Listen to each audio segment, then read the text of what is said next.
Welcome to San Francisco. I'm Jill. I live here locally, and today I can't wait to take you along as I share with you some of my favorite free things to do all around the city. We're going to start with some of our biggest icons. First up on my list is the Golden Gate Bridge, and yes, you can walk across it for free. The pedestrian path runs along the eastern side of the bridge, and it's open from around sunrise to sunset. When you get to the first tower, what I love is that you can actually reach out and touch it. The views from the bridge are pretty spectacular too, and they include Alcatraz and all of downtown San Francisco. In our foggy summer months, I recommend visiting about mid-morning to mid-afternoon once the marine layer burns off. That's when you're going to get the clearest view. And on an already clear day, go early. You'll have the walkway almost entirely to yourself. Bring layers. It's cold and windy on the bridge. I've walked across dozens of times, and I still love the experience. Next up are the Painted Ladies of Alamo Square. You've probably seen these 6 Victorians lined up on Steiner Street, even if you don't know it. They're the row houses from the opening credits of the comedy Full House. They face west, so I recommend coming in the afternoon when the sun lights up their faces and they look their best.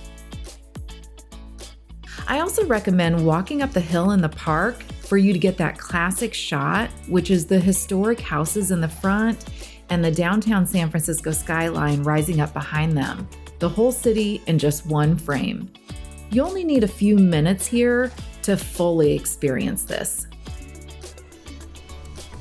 Now we're heading over to Lombard Street, which is the famous brick-covered crooked block in Russian Hill, with 8 tight switchbacks that the cars inch down one at a time. But the great news is you don't need a car to visit. You'll find a set of stairs on both sides of Lombard Street, so you can walk slowly up or down as you watch the cars trying to navigate those turns. I recommend getting here before 9 a.m. to beat the crowds. After 9 a.m., it starts to get a little busier, and after 10 o'clock, it's actually quite busy most days. And if you can, come between mid-May and early October. This is when the flowers along the curves are in bloom and the whole street is at its prettiest. Plan for about 30 minutes here. What are some of the free only in San Francisco experiences? These are some of my favorites. The sea lions at Pier 39 showed up right after the 1989 Loma Prieta earthquake, and they just never left. They hang out on the western side of the pier. You'll find anywhere from about a few dozen to several hundred piled on the docks. They're loud and silly, shoving each other for the best spot. Most of them are males, and in summer, they head south for breeding season, so the docks get quite a bit quieter. The largest numbers are hanging out on the docks from around mid-March to early June, and then again from about mid-August to October.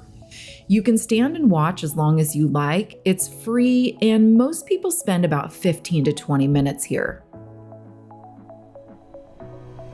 The Cable Car Museum in San Francisco is one of those rare spots that locals love as much as visitors do, and the great news is it's free. You'll get the whole history of the cable cars, but the real reason to come here is for the machinery itself. This is where the giant wheels that pull the cables run, and you can watch the entire system working in real time, the same way it has continuously since 1873. I love the old films here that show you how it all works and some old-time videos. One heads up though, it is really loud because the cables run right out in the open. The Musée Mécanique in Fisherman's Wharf is home to one of the largest private collections of antique mechanical amusements in the world. Fortune tellers, musical instruments, and coin-operated arcade machines. Some of them go back all the way to the 1800s. Getting in is completely free, and even if you never spend a cent, it's worth wandering through just to see them all. If you do want to play, the machines take coins. A lot of them are only a quarter or two, so they're pretty inexpensive, and there are machines on site to make change from your dollars. And don't miss Laughing Sol. She's a little creepy, a little funny, but she will make the experience memorable.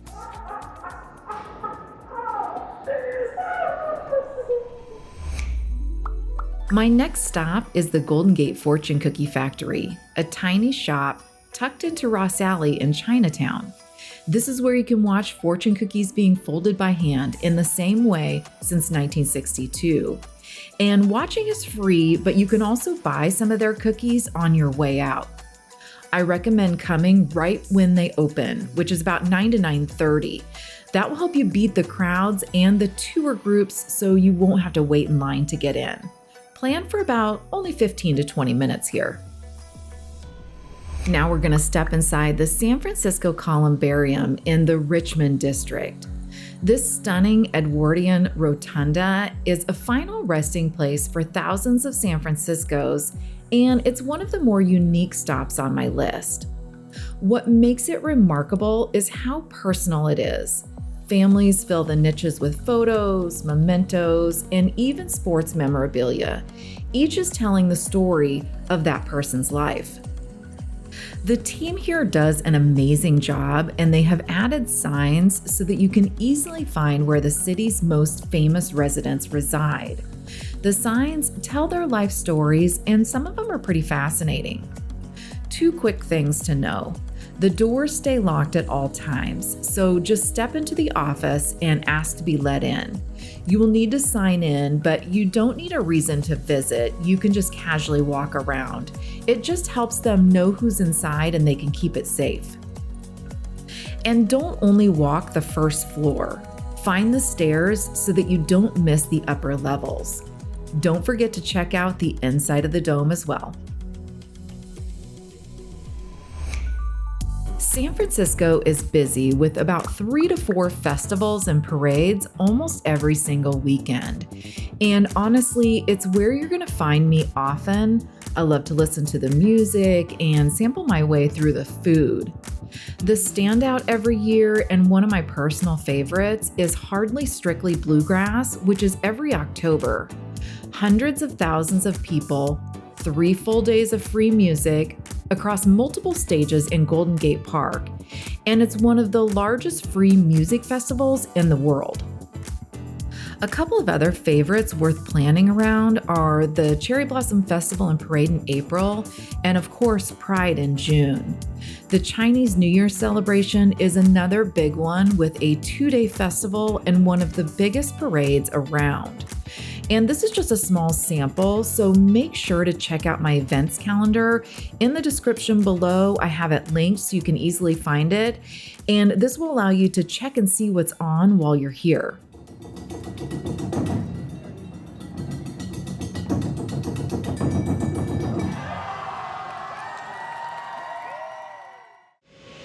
San Francisco is full of hills, and we are surrounded on 3 sides by water, so there are views around almost every corner. Here are just a few of my favorites. Twin Peaks is next on my list, and it sits near the geographic center of San Francisco with a full 360-degree view of the city, the bay, and on a clear day, the Golden Gate Bridge, and even all the way over to the East Bay. It's 2 hills, Eureka Peak and Noe Peak. Noe is the southern one, and it's just a little bit taller at about 910 feet. The climb up is short but very steep, and the views at the top are outstanding. Just know it's one of the windiest spots in the city, so hold on to your hat. Our next stop is Tunnel Tops Park in the Presidio, which is another one that both locals and visitors tend to love. It just opened in 2022, and it's built right over the highway tunnel, which is right below it, and that's how it got its name. You get clear views of the Golden Gate Bridge, the bay, and Alcatraz, and when you turn around, you can also get some great views of downtown San Francisco and parts of the Palace of Fine Arts. It's the perfect starting point before you head deeper into the Presidio. I already told you about the Golden Gate Bridge, but now we're going to climb down a set of stairs to get to a beach that has one of the best picture-perfect shots of it, Marshall's Beach. It's a lesser-known beach, and many people confuse it with Baker Beach, but Marshall's is often quiet, and you can get so close to the bridge that it feels like you can almost touch it. It's one of my favorite places to photograph the bridge.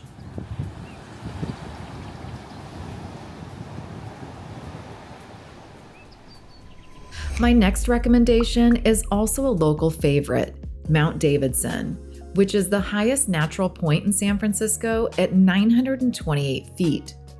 You'll need to climb to the top to get the views, and there are several short tree-covered paths to get you there. But I think the best view is even before you reach the top. It's on the eastern edge. This is where the views are unobstructed. While you're here, make sure to check out the cement cross at the summit. And now for one that used to be a local secret, but it appears the word has gotten out, which is Ina Colbreth Park, named for California's first poet laureate who lived nearby. Sitting at the top of the steep Taylor Street Hill in the Russian Hill district, this spot has views of downtown San Francisco, the Transamerica Building, and Coit Tower.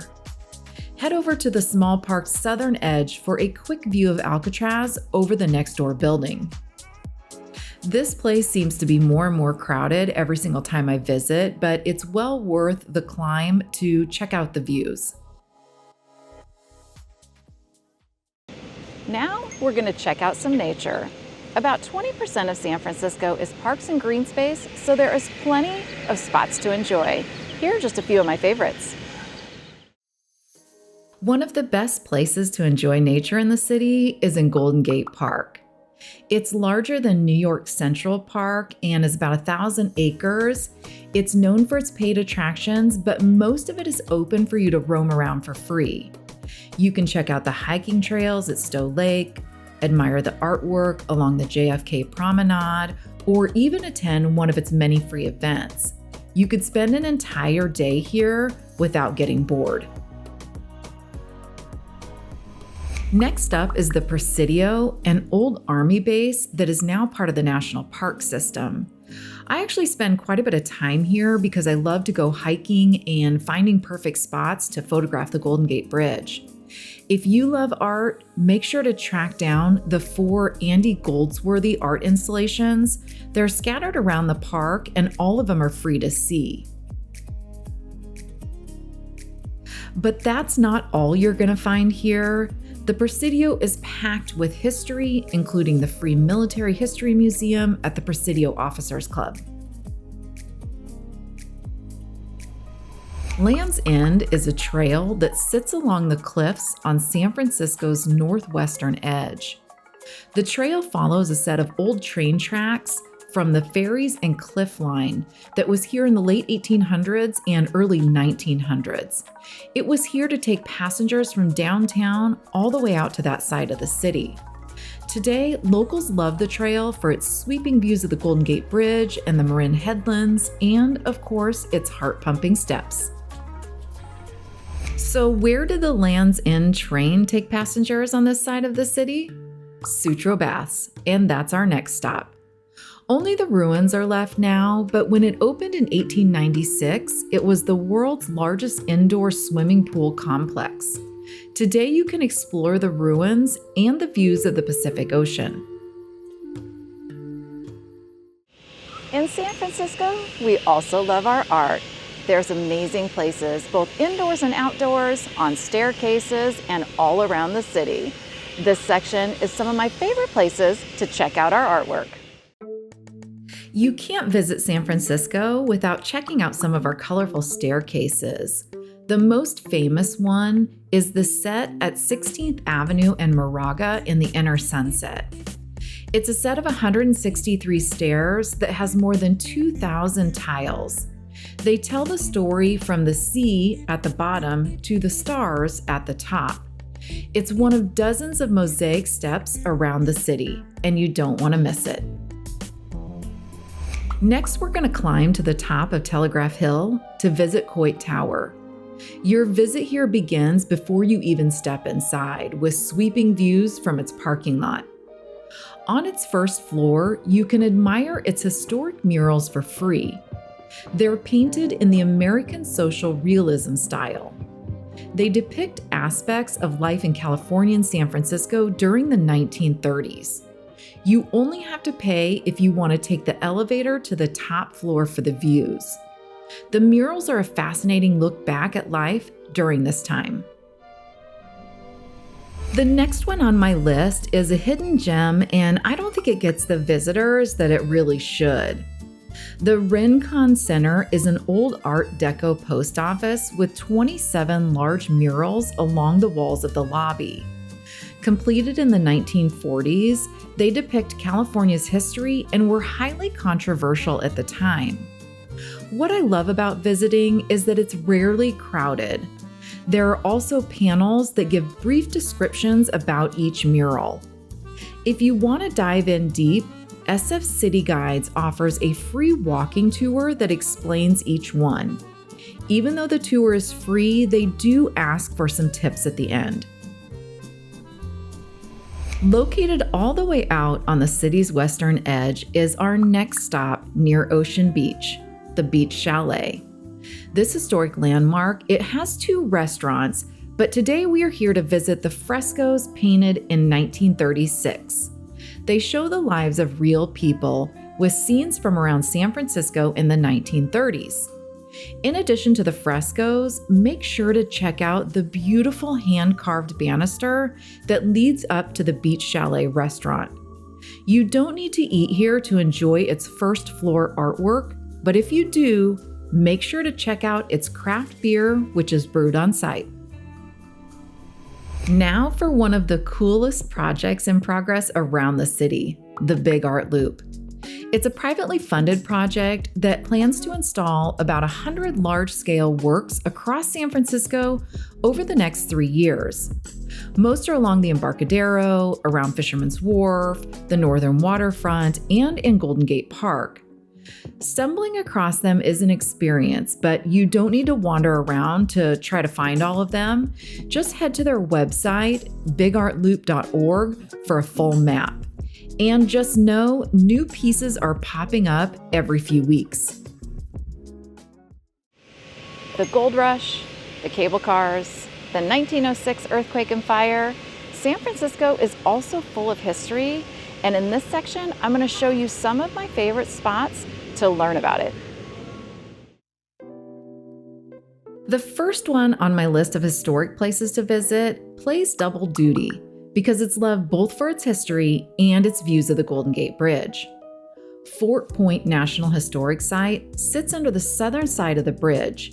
In fact, when they built it, they designed a special arch over the fort just to save it. Completed in 1861, the fort is now a free museum. Step inside to check out its exhibits, and if you can, climb to the top floor for one of the most stunning views of the Golden Gate Bridge. Just know it's only open a few days a week, so make sure to check their schedule before you arrive. Next is the Palace of Fine Arts. And most visitors come here to admire its beauty. But what makes this place even more interesting is why it's here. It's one of the last remaining structures from the 1915 Panama Pacific International Exposition, which was how San Francisco showed the world it was back after the devastating 1906 earthquake and fire. Check out its columns, walk around the inside of the dome, and stroll the path around its lagoon. One of our newer museums is the Museum of San Francisco, which is all about our history from our beginnings as a small community called Yerba Buena to the large city you see today. Inside, you're going to find stories about the gold rush. You're going to see details about several of the world's fairs that were here, and even some old posters from the Fillmore. But the building is also part of the story.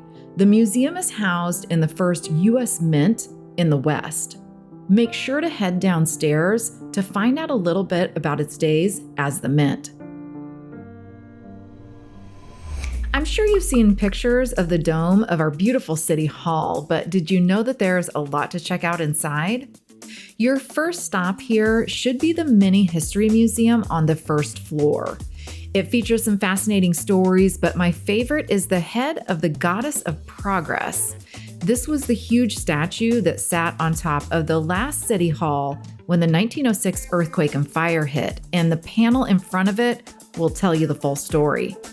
Check out the gorgeous marble stairs and also all the intricate stone carvings around it.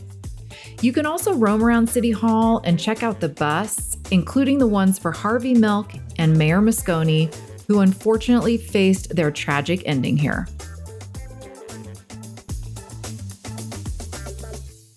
This section is one of my favorites because I'm going to tell you how to visit some of our paid attractions for free.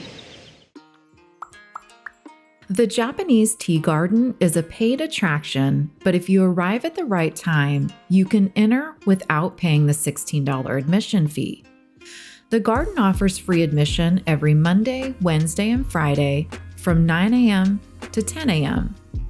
This colorful spot in Golden Gate Park is just a few acres with a pagoda, a steep drum bridge, and a Zen garden. It's also the oldest public Japanese garden in the United States. Even though it's beautiful all year long, it's even more gorgeous in the spring when the cherry blossoms are at their peak. Just a short walk away from the Japanese Tea Garden is the San Francisco Botanical Garden. This is also a paid attraction, but it does have free admission every morning from 7 a.m. to 9 a.m.